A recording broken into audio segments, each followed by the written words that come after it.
Hello friends and welcome back to my channel Swati Mahindru. और I think बहुत बहुत बहुत सारे टाइम के बाद मैं ऐसे वन ऑन वन वीडियो बना रही हूँ। मोस्ट अवेटेड वीडियो है, आई नो। वीडियो को शुरू करने से पहले मैं थोड़ा आराम से बैठ जाती हूँ। तो टाइटल देख के आप लोगों को पता ही चल गया होगा कि ये वीडियो किस बारे में है। ये वीडियो है मेरी प्रेगनेंसी जर्नी के बारे में, और क्यों इतने टाइम से व्लॉग्स या वीडियोस रेगुलरली नहीं आ पा रहे थे। सिर्फ प्रेगनेंसी उसका रीज़न नहीं है। उसका रीज़न आप में से बहुत सारे लोगों को पता होगा कि थोड़ा सा वर्क प्लेस पे भी हैंडल करना थोड़ा सा वो हो रहा था, वर्कलोड। प्लस में क्लिनिक का भी था, हमारा साइड बाई साइड चल रहा है, एंड वहाँ पे भी पेशेंट्स होते हैं तो टाइम उतना नहीं बच पाता, और कभी कभी टाइम होता है तो एनर्जी नहीं हो पाती। ट्रस्ट में बहुत बहुत मुश्किल हो जाता है। टाइम मुश्किल से घंटा 2 घंटा एक दिन का मिलता है।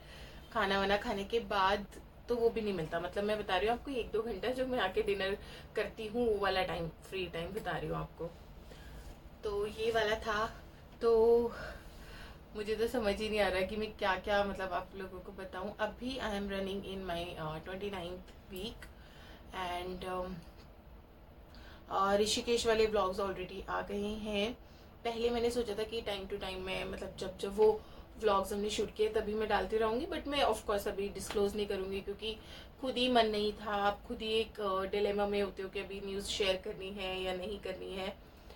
और बट वो व्लॉग्स एडिट करते करते वो डालने में इतना टाइम निकल गया, इतना टाइम गुजर गया, तो मैंने सोचा कि ठीक है, तो मैंने उसमें वॉइस ओवर में आप लोगों को बता दिया। बट मेन जो वीडियो मैं अपना डिस्क्लोज करने के बाद शूट करी वो यही वाली है आप लोगों के साथ, बहुत टाइम बाद। एंड आई नो इसी वजह से रीच थोड़ी कम हो गई है चैनल की। पहले काफ़ी अच्छी थी, बट मैं क्या करूँ, मेरे हाथ में नहीं था, बिल्कुल बिल्कुल टाइम नहीं होता और शरीर भी अलाउ नहीं करता। तो let's start with the first trimester. So this was the news when we got to know in December, and हम लोग शादी से आए थे। शानू की शादी थी, आप लोगों को पता ही होगा। शादी से आए थे एंड उसके बाद we got to know that we are expecting. और 1-2 दिन तक तो कुछ भी सिम्टम्स नहीं थे पता चलने के, बट उसके बाद धीरे धीरे स्लोली स्लोली सिम्टम्स आने स्टार्ट हो गए थे। और हमने सबसे पहले क्या किया, तो जो आपकी टेस्ट किट होती है उससे तो आप टेस्ट करिए ही करिए, बिकॉज थोड़ी सी रिसर्च मैंने करके रखी हुई थी आसपास जो भी एक्सपेक्टिंग मदर्स थी वो, या जो रीसेंट मदर्स बनी थी उनसे मैंने बातचीत करी थी, अपना होमवर्क करके रखा था मैंने मंजू ने। तो हमें पता चला कि बहुत बारी ऐसा होता है कि आपका किट में जो है पॉजिटिव आ जाता है, बट आपने HCG हार्मोन टेस्ट नहीं कराया होता है। तो वो HCG हार्मोन कम होना is not a good thing. आपका शुरू में स्पाइक करता है वो कुछ वीक्स के लिए, जिस वजह से एक्चुअली आपका जो टेस्ट किट है उसके अंदर आपका पॉजिटिव रिजल्ट आता है। सो हमने जैसे ही हमें पता चला तो हमने सबसे पहले तो वो HCG टेस्ट कराया, ब्लड टेस्ट होता है ये, और उसमें भी HCG हार्मोन के अंदर भी आपका मुझे स्पाइक दिखा। एंड उसके बाद हम अपनी गायनी के पास गए कंसल्ट करने के लिए, and it was obviously positive. तो उन्होंने कुछ कुछ जो भी प्रिकॉशंस थे जो भी था, because it is our first pregnancy, हमें भी नहीं पता है, ज़्यादा नॉलेज नहीं है कि क्या करना चाहिए क्या नहीं। बट आज एक चीज़ अच्छी है कि आपके पास इंफॉर्मेशन अवेलेबल है, बुक्स हैं, आपके पास इंटरनेट है। इंटरनेट के लिए ऊपर रिलायबल सोर्सेज जो हैं वो, क्योंकि मैं मेडिकल फील्ड से हूँ तो रिलायबल सोर्स को मुझे फ़िल्टर करना आता है, तो ऐसे ही मैं कुछ भी रैंडमली बिलीव नहीं कर लेती पढ़ के।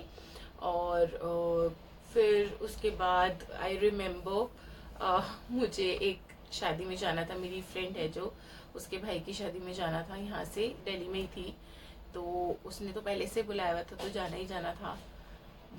जो फर्स्ट सिम्टम मुझे आया था वो तब था कि हम गाड़ी में जाते हैं और मुझे बहुत वीकिश फील हुआ, बहुत ज़्यादा।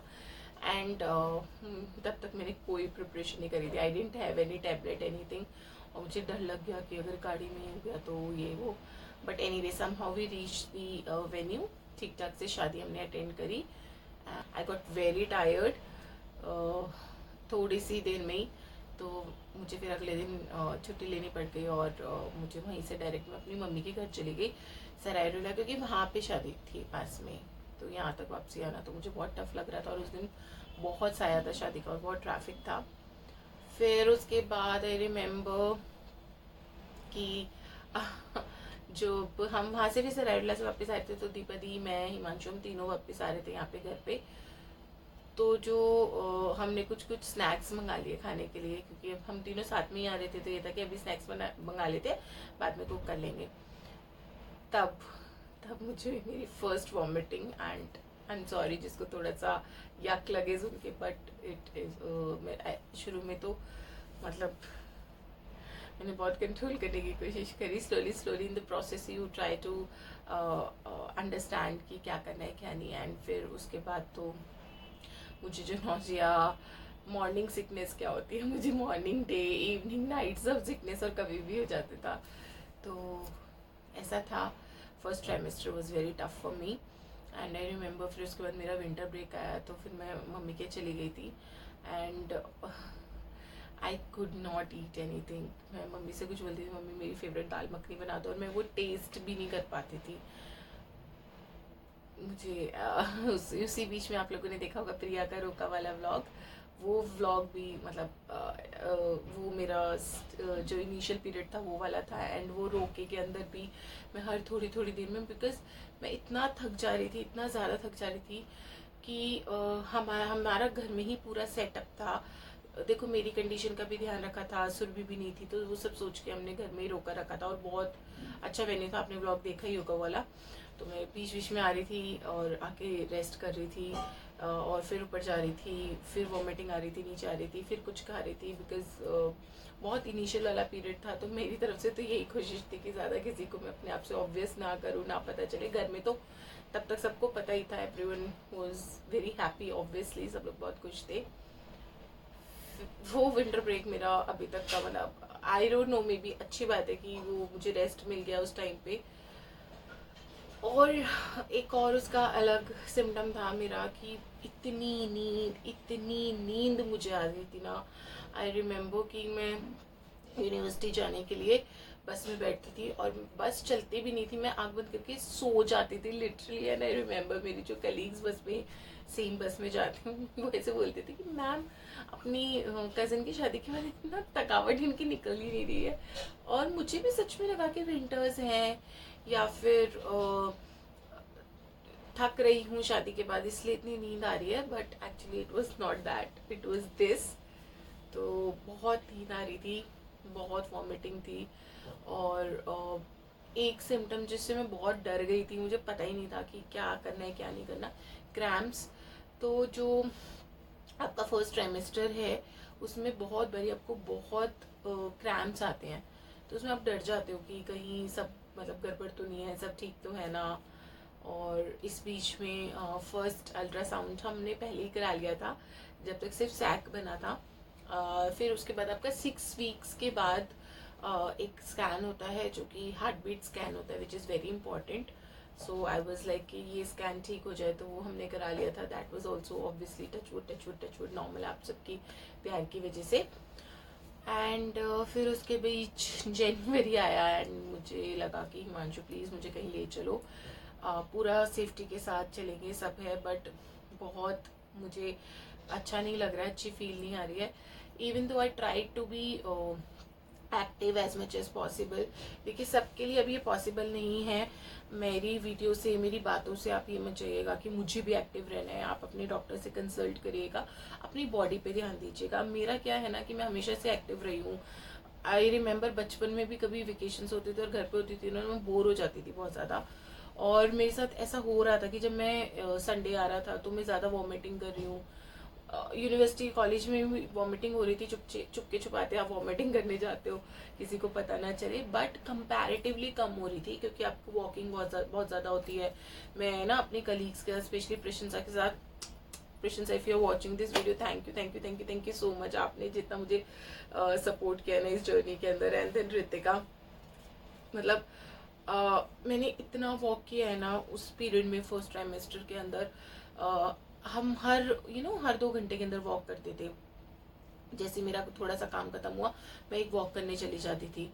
और मैंने आइसक्रीम बहुत खाई है क्योंकि मतलब सब लोग मुझसे पूछते थे क्या क्रेविंग है, क्या क्रेविंग है, क्या क्रेविंग नहीं है। मुझे कोई क्रेविंग नहीं थी, कोई भी क्रेविंग नहीं थी, बट मुझे ऐसा लगता था आइसक्रीम मीठा और ठंडा खा के शायद जो प्यूकिश लग रहा है ना वो थोड़ा कम हो जाए, नौजिया बहुत लगता था, तो उससे वो थोड़ा सा ठीक होता था। एंड मेरे बैग में इतने सारे कैंडीज रहते थे, इतने सारे कैंडीज रहते थे, मैंगो बाइट और ऑरेंज कचाम, ये सारे इतने सारे कैंडीज रहते थे, एक के बाद एक के बाद, क्योंकि ना मुझे बहुत डर लगता था, किसी को बताया तो था नहीं इनिशियल डेज में। और यूनिवर्सिटी बस में मैं ट्रैवल करती हूँ, और यहाँ से सीधा यूनिवर्सिटी जाने के बाद वो बस रुकती है, अगर बीच में वॉमिटिंग हो गई तो प्यूकिश लगा हमेशा आप और क्या कर सकते हो। मतलब मैं जो प्रिकॉशन रखती थी, हमेशा वॉमिटिंग बैग अपने पास रखती थी। लकीली मुझे यूज़ करने की ज़रूरत नहीं पड़ी। जैसे मुझे एक बार याद है, एक दो बार मुझे फरीदाबाद जाना था वाइवा लेने के लिए, और यहाँ से वो काफ़ी लंबी जर्नी है द्वारका से, जितने भी लोगों को पता होगा जो दिल्ली के हैं। तो एग्ज़ाम लेने मुझे जाना था एज एन एग्जामिनर, और बीच रास्ते में ही मतलब मुझे इतना ज़्यादा प्यूकिश हो गया, वहाँ पे भी मैं वॉमिटिंग बैग वगैरह सब लेके गई थी। डर था, बट मुझे ये था कि ना मुझे हमेशा इंडिपेंडेंट रहना पसंद रहा है, तो मेरे को वही रहना है। थक जाती थी, and luckily I have a husband like Himanshu, जिन्होंने बहुत सपोर्ट किया। तो वहाँ पे मैंने फॉरेन मेट्रो से उतरते जब मुझे चेंज करनी थी ना, मैंने कॉर्न्स खाए थोड़े मसाले वाले, ठंडा पानी पिया, एंड मैंने फटाफट मेरी एक मेडिसिन थी जो मैंने डॉक्टर से पूछ लिया था। डॉक्टर ने कहा था maximum 3 medicine in a day आप ले सकते हो, बट मैं शुरू में तो ले ही नहीं रही थी बेवकूफ़ों की तरह कि नहीं लेनी नहीं लेनी। फिर थोड़ा सा मैंने पढ़ा उसके अंदर कौन कौन से ड्रग्स हैं मेडिसिन के अंदर, जो कि स्पेशली प्रेगनेंसी के लिए ही होते हैं। तो फिर मैंने वो दवाई खाई, फिर मैंने वाइवा लिया, क्योंकि अगेन जहाँ मैं एग्ज़ाम लेने गई थी वहाँ किसी को पता तो था नहीं। फिर मैं आई। सो जर्नी तो थोड़ी सी मतलब मैं ये नहीं कहूँगी कि बेकार थी, बट मैंने पूरा एक्टिव रहने की कोशिश की। पूरा वही जो मेरा रूटीन होता है, 5:30-6 बजे उठो, घर का काम, फिर उसके बाद कॉलेज का काम, फिर क्लिनिक का काम अपना। बट इस बीच में जो मुझसे मिस हुआ ना वो बस ये था कि हिमांशु ने मुझे ना शुरू में ही पैकेज दिलवा दिया था योगा वगैरह का, वो चीज़ मैं नहीं कर पाई बिकॉज टाइम ही नहीं बचता था बिल्कुल भी, और ना एनर्जी बचती थी। तो इतना तो मैंने सोच लिया था कि अपने ऊपर ना ओवर बर्डन नहीं करना है। So this was my journey for the first trimester. And उसके बाद यूनिवर्सिटी में धीरे धीरे जिनको भी, जो मेरे को बहुत बहुत प्यार करने वाले मेरे कलीग्स हैं, मेरे सीनियर्स हैं, उनको पता चलने लगा, तो उन्होंने भी बहुत ध्यान रखा। और मुझे मतलब बोलते थे कि कोशिश कर कि मत ज़्यादा वॉक कर, क्योंकि यूनिवर्सिटी में ना अपने SGT यूनिवर्सिटी हमारी लकीली बहुत बड़ी यूनिवर्सिटी, बहुत सारे ब्लॉक्स हैं। तो क्या होता है कि एक बिल्डिंग से दूसरी बिल्डिंग काफ़ी ट्रैवल होता है। वैसे कार्ड्स हैं अवेलेबल अगर आपको एक बिल्डिंग से दूसरी बिल्डिंग में जाना है, बट सबने समझाया कि देख इतना स्ट्रेस मत ले, इतना स्ट्रेन मत ले, ये वाला काम बैठ के करने वाला, लैपटॉप पे करने वाला काम ज़्यादा कर, क्लास थोड़ा सा बैठ के काम किया कर, क्लास में हर थोड़ी देर में पानी पिया कर। तो ये सब चीज़ें थी, उन लोगों ने समझाई, मैंने ध्यान रखा। क्रैम्प्स जब आए थे ना तब मुझे बहुत डर लगा था, तो मैंने काफ़ी जगह सर्च करी। And also I have my Ayurvedic doctor. तो मैंने ये कोई मैं प्रमोट नहीं कर रही हूँ, स्पॉन्सर्ड नहीं है, आई मम्स का मैंने पैकेज लिया था जिसके अंदर मुझे योगा क्लासेस मिलते हैं, गर्भ संस्कार क्लासेस मिलते हैं। मैं कुछ नहीं ले पाई, मैं कुछ भी नहीं कर पाई। अगर आप लोग कर पाओ बहुत अच्छी बात है। मेरा शेड्यूल ऐसा है ना कि मतलब मेरा टाइम मेरा है ही नहीं, बट उसके अंदर एक प्लस पॉइंट ये है कि ना मेरी एक आयुर्वेदिक डॉक्टर है जिसको मैं कभी भी कंसल्ट कर लेती हूँ। सो वो होम रेमेडीज़ बता देती हैं। तो उसमें से तो मुझे काफ़ी, जैसे उन्होंने नौजिया के लिए भी बताई थी, सौंफ मिश्री ले लो आप, राइट। एंड उसके बाद धीरे धीरे जब मैं नेक्स्ट वीडियो में आपको बताऊंगी मेरी सेकेंड ट्राइमेस्टर और थर्ड ट्राइमेस्टर की जर्नी, तब मैं आपको बताऊंगी कि जो जो मेरे को प्रॉब्लम सामने आई उसकी क्या रेमेडीज उन्होंने मुझे बताई। तो आप लोग भी ऐसे ही कुछ कंसल्ट कर सकते हैं। थोड़ा ना विश्वास ज़्यादा रहता है आयुर्वेदिक उस पर, क्योंकि मेडिसिन तो ऐसे टाइम में आप लेना ही नहीं चाहते हो। मुझे और मेरा क्या सीन था, जो मुझे डॉक्टर ने बोली आप ये मेडिसिन ले सकते हो, वो भी लेने का मेरा मन नहीं करता था। सो ये था। फिर उसके बाद सेकेंड सेमेस्टर में आप थोड़ा सा कंफर्टेबल सेफ जोन में आ जाते हो ना, तो तब मैंने वो भी एंड में मैंने अनाउंस किया, और बहुत प्यार मिला आप लोगों का, थैंक यू सो मच। अभी मैं यहीं पे ये क्लोज करती हूँ वीडियो। एंड आई विश आप में से जो भी एक्सपेक्टिंग मदर्स हैं या जो न्यूली मदर्स हैं वो मेरे से रिलेट कर पाएंगी, या जो पेरेंट्स ट्राई कर रहे हैं उनको कोई इन्फॉर्मेशन मिल पाएगी। आपको कोई भी डाउट हो, आप मेरे एक्सपीरियंस के बेसिस पे मैं आपको बता सकती हूँ, but I am not a gynaecologist. तो आई वुड सजेस्ट कि आप एक अच्छा सा गायनी ढूंढ के रखिए जो आपके क्वेश्चंस को जवाब दे सके। आपके पास कोई एक गाइडेंस के लिए होना चाहिए कि क्या करना चाहिए क्या नहीं। स्ट्रेस थोड़ा कम से कम लेने की कोशिश करिए। जो एक पर्सन होना चाहिए, 2 पर्सन, 1-2 पर्सन मतलब आपकी लाइफ में, जहाँ आप सब कुछ शेयर कर सको, थोड़ा सा अपने आप को डिटॉक्स कर सको। और एक चीज़ सबसे इम्पॉर्टेंट जो मैं आपको एंड में बताना चाहती हूँ अपने एक्सपीरियंस से, अनटिल एंड अनलेस आपको कोई कॉम्प्लिकेशंस नहीं है, प्लीज़ अगर आपको कोई कॉम्प्लिकेशंस है आपकी प्रेगनेंसी में तो गायनी की सुनिए। अदरवाइज आपकी गायनी ने अदरवाइज अगर गायनी ने नहीं बोला है बेड रेस्ट के लिए, तो आप एक चीज़ ध्यान रखिए कि आप प्रेग्नेंट हैं, आप बीमार नहीं है। जितना एक्टिव रहेंगे उतना अच्छा है। आपकी लाइफ नहीं रुकनी चाहिए, क्योंकि आई थिंक यही लेसन हम हमारी आने वाली जनरेशन को भी देना चाहते हैं, अपने बेबी को भी देना चाहते हैं कि आपके पेरेंट्स एक्टिव हैं, आपको भी ऐसे एक्टिव रहना है। और तो दोनों वेज में इंजॉय भी करिए, घूमने भी चाहिए। अपनी गायनी से पूछिए क्या आप ट्रैवल कर सकते हैं, अगर ट्रैवल कर सकते हैं तो कौन सा मोड ऑफ ट्रैवल आपके लिए कंफर्टेबल रहेगा। सो बीमार नहीं है आप एक प्रेग्नेंट लेडी हैं, तो अपना ध्यान रखिए। आई विश जो ये वीडियो देख रहा है, अगर आप प्रेग्नेंट हैं तो lots of love and blessings to you. And आप लोग भी हमें उतना ही प्यार देते रहिए। आई होप सब कुछ आगे ठीक रहे, अच्छा रहे, और मैं अपना एक्सपीरियंस उसी बेसिस में आप लोगों के साथ शेयर करती रहूँगी। अब जो व्लॉग्स आएंगे उसमें से कुछ एक व्लॉग्स हैं जो मैंने पहले से ही शूट करे हैं, अगेन वो मैं लगाऊंगी। और उसके बाद अब मैं कोशिश पूरा करूँगी, जैसे मैं पहले डेली व्लॉग्स बनाती थी मॉर्निंग से लेके इवनिंग तक, अपने शेड्यूल का मैं क्या कर रही हूँ क्या नहीं कर रही हूँ वैसे शूट करूँ और आप लोगों के साथ शेयर करूँ। Thank you so much. I am so sorry, I know थोड़ा सा वीडियो लंबा हो गया है, बट बहुत टाइम बाद आप लोगों के साथ मैं मन की बात कर रही थी, तो इसलिए थोड़ा लंबा वीडियो तो चलता है। Thank you so much for watching. Bye bye, Tata.